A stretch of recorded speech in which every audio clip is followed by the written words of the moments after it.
नमस्कार, मैं हूं आशुतोष और आप देख रहे हैं सत्य हिंदी। सत्य हिंदी के विशेष कार्यक्रम श्रवणगढ़ की खरी खरी में आपका स्वागत है।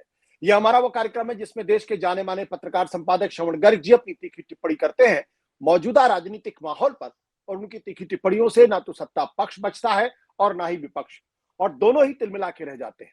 आज फिर मुखातिब होंगे श्रवण जी से और जानेंगे कि दरअसल राहुल गांधी को घोड़ों की जरूरत क्यों पड़ गई है। जी हाँ, राहुल गांधी इस वक्त संगठन का काम बड़ी तेजी के साथ करने में जुटे हुए हैं और उनके ऊपर और उनकी पार्टी के ऊपर पिछले तकरीबन 4 दशक से एक बड़े गंभीर आरोप लग रहे हैं। गंभीर आरोप यह लग रहा है कि दरअसल कांग्रेस पार्टी का संगठन तो पूरी तरीके से खत्म हो गया है। कार्यकर्ता नदारद हो गए हैं, सिर्फ नेता दिखाई पड़ रहे हैं। जब तक उनकी पार्टी सरकार में थी, सत्ता में थी, तब तक तो ये बात चुभती नहीं थी। लेकिन 2014 के बाद से जिस तरीके से भारतीय जनता पार्टी की नेतृत्व वाली सरकार ने नरेंद्र मोदी के साथ खड़े होकर एक बहुत ही मजबूत संगठन इस देश को दिया है, वैसे में कांग्रेस के सामने अस्तित्व का संकट खड़ा हो जाता है और यह सवाल उठता है कि क्या वो बिना संगठन के कभी बीजेपी से लड़ भी पाएगी या नहीं लड़ पाएगी। तो उस संदर्भ में अब वो कांग्रेस पार्टी का संगठन खड़ा कर रहे हैं, जिला स्तर से लेकर ऊपर तक। ऐसे में उनको घोड़ों की जरूरत है। 3 तरीके के घोड़ों की बात करते हैं, एक वो जो रेस वाले घोड़े, एक वो जो शादी वाले घोड़े हैं, और तीसरे वो जो लंगड़े घोड़े हैं। तो क्या ये घोड़े मिल भी पाएंगे उनको या नहीं मिल पाएंगे, क्योंकि असली जरूरत तो रेस वाले घोड़ों की है। तो जाएंगे और पूछेंगे श्रवण जी से। श्रवण जी। आशुतोष जी, पिछले 20 सालों से राहुल गांधी सत्ता की राजनीति कर रहे हैं, 2004 से कर रहे हैं। और उनको पहली बार बहुत ही सीरियसली ये महसूस हो रहा है कि कांग्रेस में भरमार सिर्फ शादी के घोड़ों की है और इसमें रेस के घोड़े कभी थे ही नहीं। ये शादी के घोड़े ही रेस में जोत दिए जाते थे चुनाव के टाइम, और रेस के घोड़ों को फिर शादी की काम में लगा दिया जाता था। उन्होंने पहली बार जब ये मुद्दा उठाया, अभी कुछ समय पहले बिहार में उठाया उन्होंने, तो सबसे ज्यादा पहली आपत्ति जो दर्ज हुई थी वो तारिक अनवर ने की थी। तारिक अनवर के बारे में परिचय देने की जरूरत नहीं है। वो अभी वर्तमान में कांग्रेस के सांसद हैं बिहार से, और कांग्रेस शायद छोड़ भी दी थी, फिर शरद पवार जी के पास चले गए थे, फिर कांग्रेस में इस तरह का चला उन्होंने। तो वो जो पुराने लोग हैं उन्होंने काफी इस बारे में आपत्ति उठाई है। अभी आपने अगर देखा हो तो ज्योतिरादित्य सिंधिया ने उनके इस कथन पर आपत्ति उठाई है कि लंगड़े घोड़ों का जिक्र उन्होंने किया। मतलब वो ये कह रहे हैं कि दिव्यांगों का अपमान कर रहे हैं राहुल गांधी। आशुतोष जी, मुद्दा ये है कि राहुल गांधी ने ये जो मुद्दा उठाया है, चिंता जो व्यक्त की है, वो बहुत ही गलत समय पर की है। मतलब ये बहुत ही ऐसा टाइम है जिसमें कई सवाल खड़े हो रहे हैं कि क्या राहुल अपने मिशन में ये जो कामयाब हो पाएंगे क्या, क्योंकि ये मिशन का मतलब ये कि वो नरेंद्र मोदी जी को सत्ता से भी हटा दें और शादी के घोड़े और लंगड़े घोड़ों को भी कांग्रेस संगठन से बाहर कर दें। ये दोनों काम बहुत बड़े हैं। मतलब नरेंद्र मोदी को सत्ता से हटाने का मतलब है कि बीजेपी के सत्ता रेस के घोड़ों को सत्ता से हटाना। तो इसलिए बीजेपी के रेस के घोड़ों को सत्ता से हटाना और खुद के लिए रेस के घोड़े ढूंढना, ये दोनों बड़े मुश्किल काम है। जैसा आपने कहा है कि 2014 का सबसे बड़ा जो कांग्रेस के लिए सबक रहा वो यही रहा, नरेंद्र मोदी की जो कांग्रेस को देन कही जा सकती है वो ये कही जा सकती है कि नरेंद्र मोदी ने चुनाव में घोड़ों को विभाजित कर दिया। उन्होंने कहा कि सिर्फ रेस के घोड़े चाहिए, और कांग्रेस ने पहली बार महसूस किया है कि उनको उनके पास रेस के घोड़े हैं नहीं। अब राहुल अगर जनता से सलाह मांगे कि उनको पहला काम कौन सा करना चाहिए, मतलब मोदी जी को सत्ता से हटाने या बीजेपी को सत्ता से हटाने का काम करना चाहिए कि उनको रेस के घोड़े ढूंढना चाहिए, तैयार करना चाहिए, और उनके अस्तबलों में जो नकली घोड़े हैं उनको बाहर भेज देना चाहिए। तो जनता शायद यही कहेगी कि उनको सबसे पहला काम तो बीजेपी को सत्ता से हटाने का करना चाहिए, क्योंकि राहुल गांधी के पास अभी इतनी ताकत नहीं है कि वो कांग्रेस को भी डराएं, हड़काएं, पुराने कांग्रेसियों को भी हड़काएं और पीएम को, मोदी जी को भी हटाएं।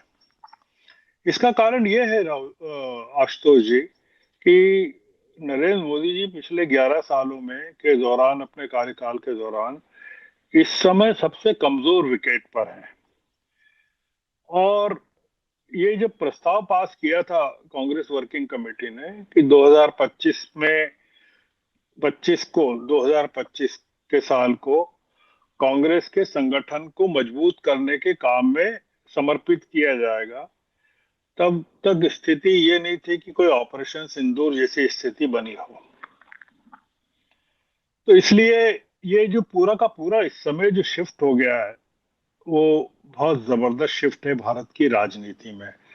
तो अब राहुल गांधी लगे हुए हैं, हालांकि उन्होंने गुजरात में शुरू किया था, फिर मध्य प्रदेश और अब हरियाणा, मतलब गुजरात में उन्होंने कहा था, अगर आपने ध्यान दिया हो, कि बीजेपी के स्लीपर सेल्स का मुद्दा उन्होंने गुजरात में उठाया था।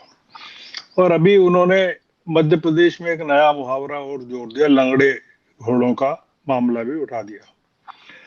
असल में सही है ये कि गुजरात और जो मध्य प्रदेश हैं, ये भारतीय जनता पार्टी की के असत्य की प्रयोगशालाएं हैं। मतलब यहाँ पूरे के पूरे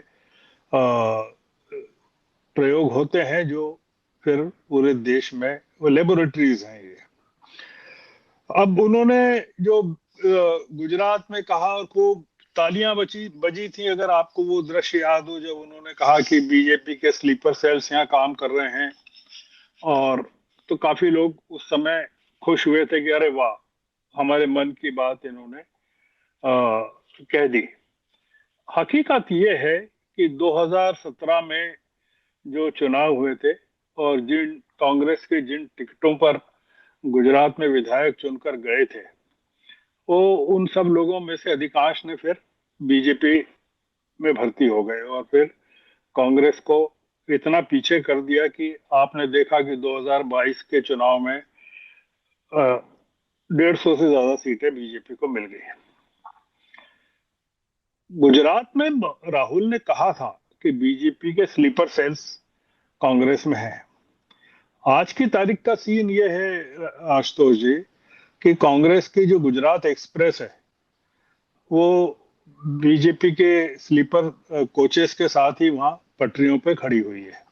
तो इसलिए दिक्कत ये है कि डर रहे हैं लोग कांग्रेस में, हड़क भी रहे हैं और परेशान भी हो रहे हैं कि राहुल गांधी क्या कर रहे हैं। पर उनको ये पता है कि राहुल गांधी कितना कर सकते हैं, क्योंकि अगर आप 2019 के चुनाव नतीजे देखें तो 2019 के नतीजों का अगर आप विश्लेषण करें, क्योंकि कैसे राहुल गांधी नाराज हो गए थे और फिर उन्होंने किन नेताओं पर इशारा करके कांग्रेस का अध्यक्ष पद छोड़ दिया था, उनको तब से पता है कि किन किन नेताओं को तीर्थ यात्रा पर रवाना करना है। पर आप देख रहे हैं कि पिछले 6 सालों में वो ये काम नहीं कर पाए, मतलब 2019 के बाद से ये काम नहीं कर पाए। दूसरा ये कि जिनको वो अपनी इंजन मान के अपने पास में बिठा रहे थे पार्लियामेंट में और तमाम जगहों पर, वो अंततः बीजेपी की बोगियां साबित हुए। अब नाम नहीं लेना चाहते पर ये हुआ। अब अगर आप 2000, ये 2019 की बात कह रहा हूं मैं, पर 2022 के विधानसभा चुनाव को अगर देखें, मध्य प्रदेश के और गुजरात के भी और राजस्थान के भी खास करके, और 2024 के लोकसभा चुनाव देखें, हरियाणा भी जोड़ लीजिए, तो ये वही लोग थे सत्ता कमान में कांग्रेस की, जिनके ऊपर राहुल गांधी 2019 में नाराज हुए थे। मतलब और राजस्थान में उन्हीं के हाथ में कमान थी, विधानसभा चुनाव में भी, लोकसभा चुनाव में भी। और मध्य प्रदेश के बारे में तो कहा जाता है कि करीबन 150 टिकट बेचे गए वहां, नहीं तो वहां ये बुरी हालत नहीं होती। इसके बावजूद वो लोग आज तक बने हुए हैं सब जगहों पर। हरियाणा के बारे में तो जो अभी पता चला है वहां, कि वहां सालों से, दशकों से ब्लॉक कमेटीज और डिस्ट्रिक्ट कमेटीज नहीं बनी है, और अब घोषणा हुई है कि केंद्रीय दल वहां ब्लॉक और डिस्ट्रिक्ट लेवल में दौरे करके वहां डिस्ट्रिक्ट और ब्लॉक कमिटीज गठित करने वाला है। एक जो मुद्दा कांग्रेस के साथ रहा है वो ये रहा है कि रेस में के लिए घोड़े या तो हैं नहीं, अगर हैं भी तो ये उन्हीं के अस्तबलों में पल बढ़ रहे हैं, दाना पानी खा रहे हैं, जो असल में अब शादी के घोड़े हो गए हैं, या जिनके बड़े बड़े कांग्रेस में टेंट हाउस तन गए हैं। तो मुद्दा ये है कि राहुल अगर ये पूरी सफाई का जिम्मा ले लेंगे तो फिर कांग्रेस में बचेगा क्या? मतलब लड़ने के लिए कौन बचेगा? कितने लोग राहुल के साथ दिखेंगे?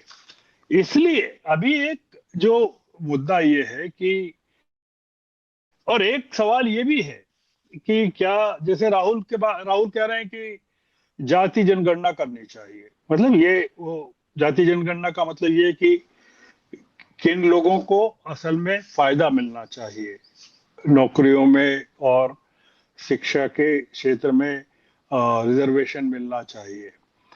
अब इसी को आप कांग्रेस में ले आइए कि वो घोड़ों की गिनती करना चाहते हैं, शादी के घोड़ों की और लंगड़े घोड़ों की और रेस के घोड़ों की। राहुल गांधी से पूछना चाहिए कि क्या उन्होंने गिनती कर ली है क्या अपनी पार्टी में? जाति जनगणना तो करवा रहे हो, पर क्या उनकी पार्टी में, बहुत बड़ी पार्टी तो है नहीं, तो भारतीय जनता पार्टी तो 18-20 करोड़ सदस्य बताए जाते हैं, पर कांग्रेस में तो उतने हैं नहीं, 8-10 करोड़ होंगे, 7-8 करोड़। क्या उन्होंने आइडेंटिफाई कर लिया है? क्या नहीं किया है? कर लिया है तो उसको सार्वजनिक करें। 2019 के बाद से वो नहीं कर पाए, पता ही नहीं कर पाए, उंगलियां नहीं रख पाए कि ये जो लोग हैं वो उनके किस काम के हैं। हकीकत ये है आशुतोष जी कि जिन घोड़ों से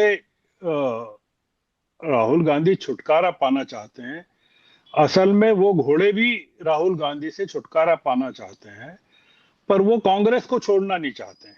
मतलब ये है, और वो कांग्रेस में रहना चाहते हैं और राहुल गांधी से मुक्ति चाहते हैं, और राहुल गांधी इन घोड़ों से मुक्ति चाहते हैं।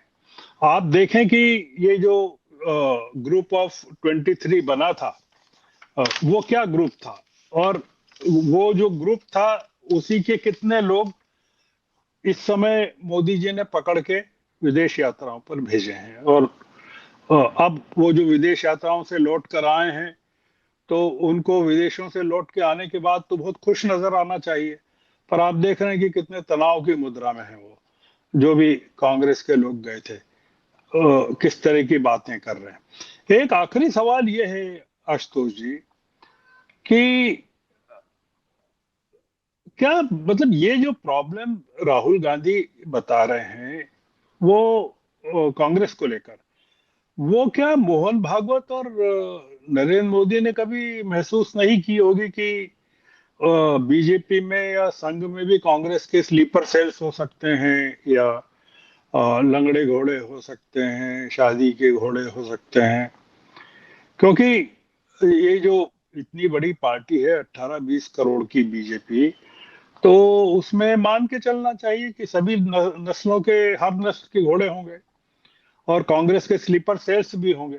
तो एक जो शक होता है कि क्या राहुल गांधी इस चीज को किसी एक्सक्यूज की तरह तो नहीं ले रहे हैं उत्तर भारत में खासकर, क्योंकि ये मुद्दा बेसिकली वो उठा रहे हैं उत्तर भारत में, ये मुद्दा दक्षिण भारत में नहीं उठता है उनके उनकी सभाओं में या उनकी स्पीचेस में। एक जो मेरा इसमें कहना है कि राहुल गांधी को कहना क्यों चाहिए कि शादी के घोड़े, रेस के घोड़े, लंगड़े घोड़े?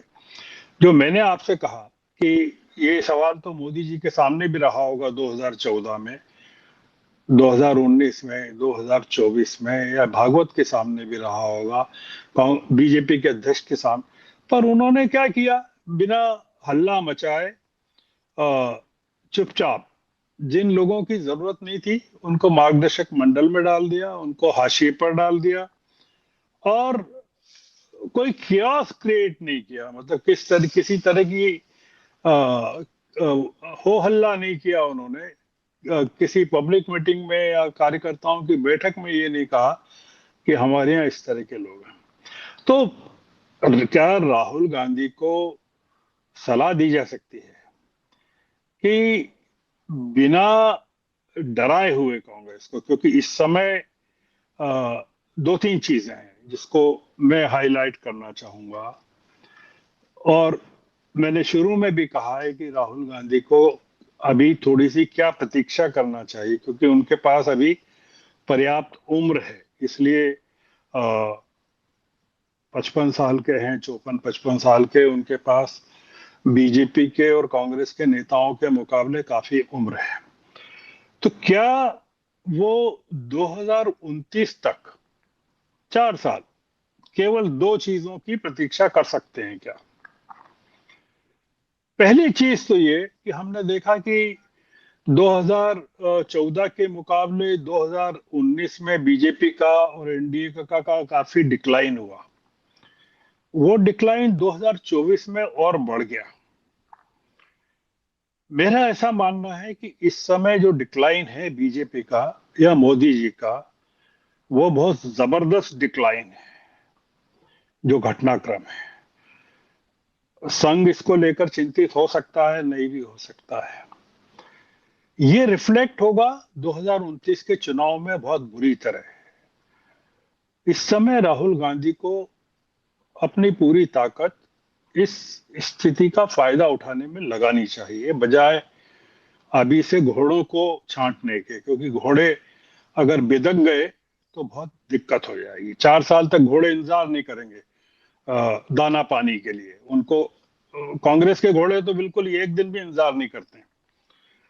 जिन घोड़ों से राहुल छुटकारा पाना चाहते हैं, मैं नाम नहीं ले रहा हूं, वो घोड़े 4 साल में उम्र के हिसाब से भी और ताकत के हिसाब से भी इतने अशक्त हो जाएंगे कि वो खुद ही तीर्थ यात्राओं पर रवाना हो जाएंगे।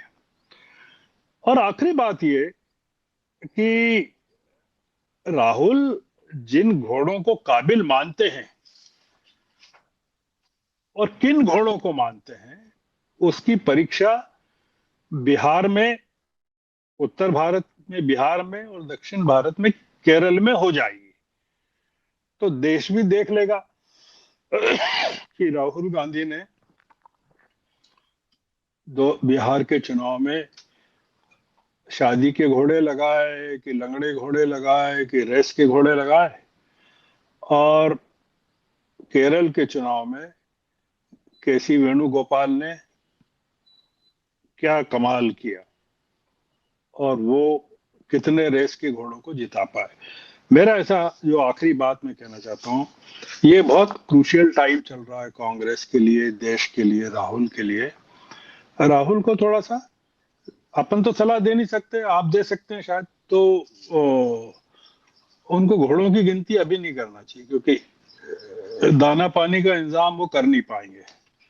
और अभी उनको केवल एक ही मिशन होना चाहिए। मतलब महाभारत के युद्ध के पहले अगर घोड़ों की गिनती करने लग जाते पांडव, तो बहुत दिक्कत में पड़ जाता है, क्योंकि उनकी जो फौज थी कौरवों की बहुत महान थी। पर अभी उनको ये नहीं पढ़ना चाहिए, उनको तो कृष्ण की खोज करना चाहिए। 2-4 कृष्ण अर्जुन वगैरह मिल जाएंगे तो फिर वो इस लड़ाई को जीत लेंगे। तो हम आज की बातचीत इसी नोट पर खत्म करते हैं। जी ठीक है sir, thank you sir, thank you, thank you.